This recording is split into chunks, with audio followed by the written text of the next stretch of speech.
Sebelum melanjutkan, jangan lupa subscribe dulu. Terima kasih. Bab 30, Tersesat. Pengusaha hotel, pengusaha restoran, pemilik layanan pesan antar.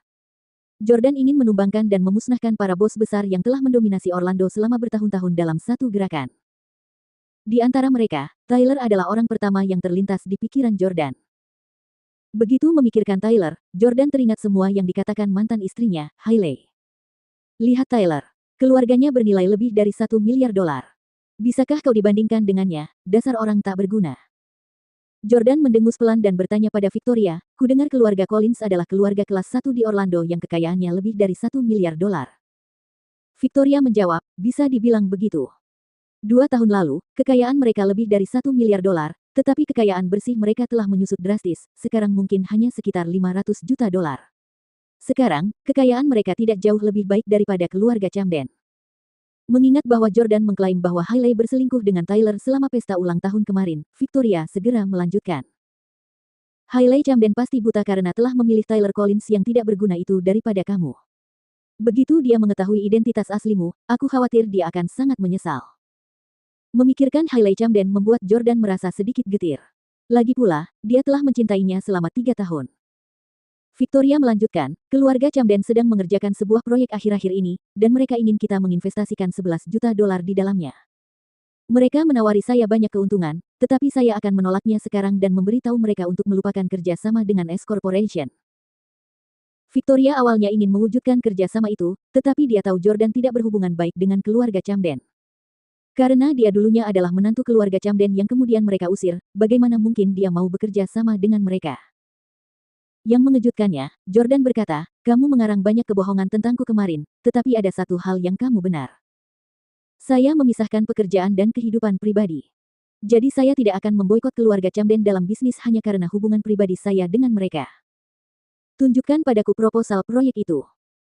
Victoria sedikit terkejut, dan dia berpikir bahwa Jordan memang memiliki karakter moral.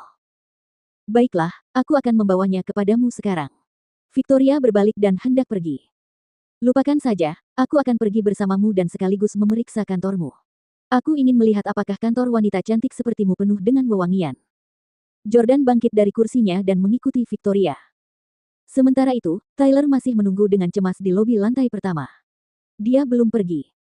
Dia ingin naik dan melihat apa yang terjadi, tetapi dia tidak dapat melakukannya tanpa kartu akses. Hai, Tuan Collins.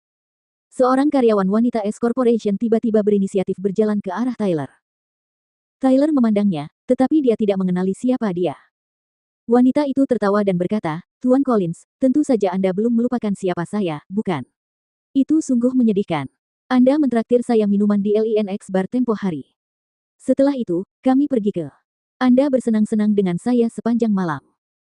Baru saat itulah Tyler ingat kalau dia pernah berhubungan seks satu malam dengan wanita itu sebelumnya. Penampilan gadis malang itu yang biasa-biasa saja dan riasannya yang norak membuat Tyler merasa Hailey ratusan tingkat lebih tinggi darinya. Diam-diam ia mengumpat, sial, aku pasti minum terlalu banyak hari itu. Aku menerima wanita yang begitu buruk. Namun, Tyler tetap tersenyum dan bertanya, oh, ya, saya ingat. Apakah Anda bekerja di S Corporation? Wanita itu mengangguk. Tyler meraih tangannya dan berkata, cepat, bawa aku ke atas. Wakil presidenmu, Nona Clarke, dalam bahaya. Semenit kemudian, Tyler tiba di lantai tempat Jordan berada. Begitu dia keluar dari lift, dia mendengar beberapa karyawan wanita S Corporation berbisik-bisik di antara mereka sendiri. Hei, tahu nggak? Dia langsung berlutut setelah melihat presiden. Percaya nggak? Dia langsung berlutut begitu melihatnya. Tyler tidak tahu apa yang mereka bicarakan, tetapi dia juga tidak peduli dengan gosip S Corporation. Oleh karena itu, dia hanya berjalan menghampiri mereka dan bertanya, bolehkah saya bertanya, di mana Nona Victoria Clarke? Orang yang ditanyainya adalah Ashley, sekretaris Victoria. Nona Clarke ada di kantornya. Apakah Anda punya janji? Tyler mengabaikannya dan langsung berlari ke kantor Victoria. Begitu dia membuka pintu, dia menemukan bahwa Jordan juga ada di kantor Victoria. Kebetulan saja Victoria telah menemukan proposal proyek Camdens dan menyerahkannya kepada Jordan. Namun, di mata Tyler, dia tampak seperti sedang memberikan tugas kepada asistennya. Tyler, siapa yang mengizinkanmu masuk? Victoria menegur dengan marah. Karena Tyler adalah saingan Jordan, Victoria tidak bisa terlalu dekat dengan dia dan keluarganya mulai sekarang. Tyler tidak menjawab pertanyaannya dan malah menunjuk ke arah Jordan.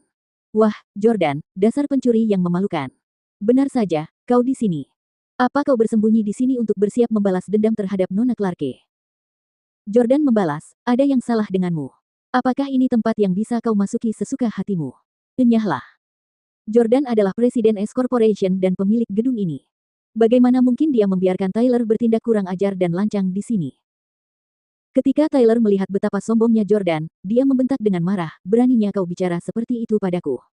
Ini kantor Victoria. Kaulah yang seharusnya pergi. Benar begitu, Victoria. Memukul. Victoria menamparkan wajah Tyler dan menegurnya dengan jengkel, siapa yang kau panggil Victoria? Panggil aku Nona Clarke. Tyler tampak sangat malu, dan suara tawa Ashley terdengar dari luar. Tyler perlahan-lahan merasa ada yang tidak beres dengan situasi ini. Tampaknya semua orang menyadari bahwa Jordan ada di kantor Victoria. Tetapi mengapa Ashley dan yang lainnya tidak menghentikannya? Setelah memikirkannya, Tyler tiba-tiba menunjuk Jordan dan berteriak, aku mengerti. Kau di sini bukan untuk membalas dendam pada Nona Clarke, tapi untuk menjadi pengawalnya.